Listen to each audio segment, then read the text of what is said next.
Hello guys, this is Shruti from Ignite India, and today I'm going to talk about SOP that NID is asking for while you're filling up your exam forms. So in this, they are asking for three specific questions and they have given a particular word limit. So we are going to talk about these questions in detail later on. But first, let me talk about what an SOP is and how are you supposed to attempt these questions and what are the things you should do and what are the things you should avoid. So, first off, when you think of a statement of purpose or an SOP, you're thinking about something that would connect what you're doing right now and at times even your past experiences that you've had in your career or as a student. And then you connect that to the kind of course that you're going for in the college. So, this gives an idea to the college what kind of work you expect to do as a designer. Also, it might even tell them about some extra things that you have done or some talents that you have that might be helpful for you as a designer or can give them diversity as well. So when thinking about writing the statement of purpose, there are certain things that you should keep in mind and certain things you should totally avoid doing while writing this.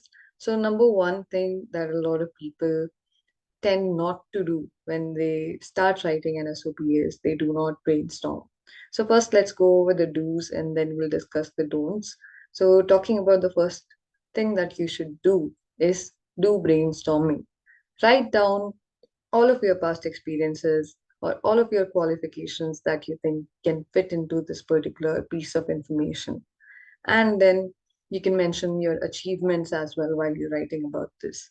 After you brainstorm, it will be easier for you to mold these things into the answers that the college is asking for. And then you won't be clueless about how to start writing or what to write about. Now, another thing that you should always do is think reasonably about each and everything that you're writing in the SOP. You have to think about why should I write about a particular project that I did in the SOP. You shouldn't randomly pick out projects and start writing about them in your SOP. So if only it has some relevance to the career choice that you're making, to the course that you're applying for, then only you will be mentioning that particular project or that particular work experience in your SOP. So another thing that a lot of people tend to do is that instead of being to the point, instead of being precise, they would write a lot of words. They'll keep writing, they'll make stories about these experiences that they've had. So do not ramble, do not add irrelevant details which are not going to um, tell why this particular course is relevant for you or how this particular course is going to help in your career aspirations. Then staying on track is another thing that you should always do because these questions are very specific, which an idea has provided. So do not go off track. Do not start talking about something else which is connected to the question instead of answering the question. Do answer each and every part of the question, but do not go beyond it. Another thing that you will need to do when it comes to this SOP part is sometimes we block ourselves in a certain way and we are not able to think beyond certain things. So it is better you get another perspective after writing these answers so that you know, okay, maybe I missed out on this or I can add this particular thing to my SOP questions answers. Uh, if it is someone that you can trust according to their design caliber, then it is great, like a mentor that you've had, or someone that you know is doing something related to design or is in a design career, then it will be great. Otherwise, you can ask someone who's close to you, who knows more about you and what you've been doing since the past 3, 4 years. Make everything that you end up mentioning in your SOP answers interesting. Do not write boring instances, do not write long stories because nobody is interested in reading boring things or irrelevant things which just go on further and further and then come to the point. So do not beat around the bush and write about only those things which you think can be interesting according to this course or according to your aspirations as well. Then one more important thing that you should definitely do, and it is something which is very crucial for a person, as like along with this idea of application, as a person also you should be very truthful about whatever you're mentioning in your portfolio or your SOP or even in an interview. So this is one thing that applies to the statement of purpose as well. You have to be truthful. You cannot lie. You cannot write about random things that you have not done or have no idea about. So later on, they will find it out somehow, and then it'll be a very bad situation. So it's better that at this time only you tell them the truth and you do not brag about something that you've not done. And finally, and one important thing is do check your grammar.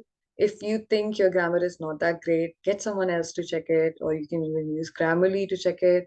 Because if you're using bad grammar in your application, it shows that you do not really care about this application, that you're just being casual about it.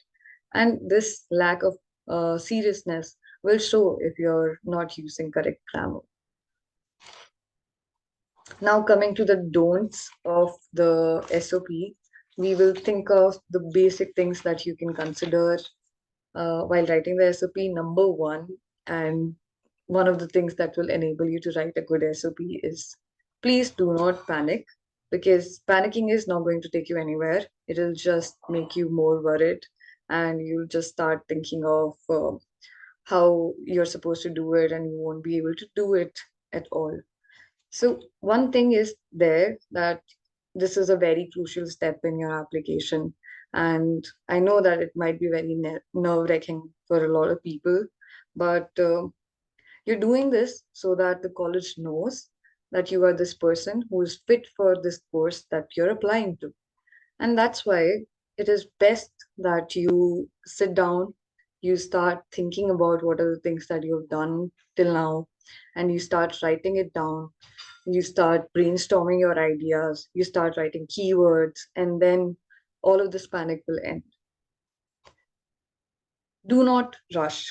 Rushing is not going to be helpful, or it is not going to end into good results. So when you rush or you just want to get done with it, some people would want to do that. They will be like, okay, this application is coming up. I'll just like get over with it. I've not been able to do it for so long, so I'll just do it fast and just get done with it. I don't want to look at it anymore. So this is one very casual attitude, and you should totally avoid it, because when you're writing an application which is so important for your application, um, what you have to do is that you have to think about each and every part of this writing portion. You have to think about each and every line that you're writing. Think about the relevance of each experience that you're mentioning. So it's better that you pay attention to all of this. You pay attention to the process and put together the best answers that you can. And don't just write and finish it. Write it, reread it, edit it, and maybe write it again. So at least um, give it like at least one or two redos so that you see what is the best possible response that you can come up with. And just don't submit it without reading it, without revising it. It's better you go through it once or twice before you submit it. It's better if you ask someone else also to read it and check out if there is any mistake that you left behind. Then one thing that has come to us since we have been involved in this social media thing or internet savvy world, we have been using a lot of casual language. We have been using a lot of colloquial words. So do not use colloquial language. Do not use casual words or casual language in your application. Do not write things like IDK, kinda, or anything which you think won't fit into a formal application. Now you have to think that this is not a text that you're sending to your friend. This is something that someone who's looking at your application and um, would probably decide whether you need to be in this college or this is not the place for you is going to read. So you have to consider sincerity. You have to be very serious about each and every word that you're writing. And you can be friendly in your approach, but you shouldn't be casual at all. I think I mentioned this earlier, but I'll just say it again. Do not ramble, do not write stories. Nobody who's reading maybe 1,000 applications or maybe more in a day or two, they won't want to read so much, which is just beating around the bush, which is not to the point. So do not write irrelevant stuff. Be very, very specific. Only uh, staying in the loop and being focused is going to be beneficial at this point, and that's why it is better that you keep limited amount of words that they've mentioned. Keep the word limit, do not exceed the word limit.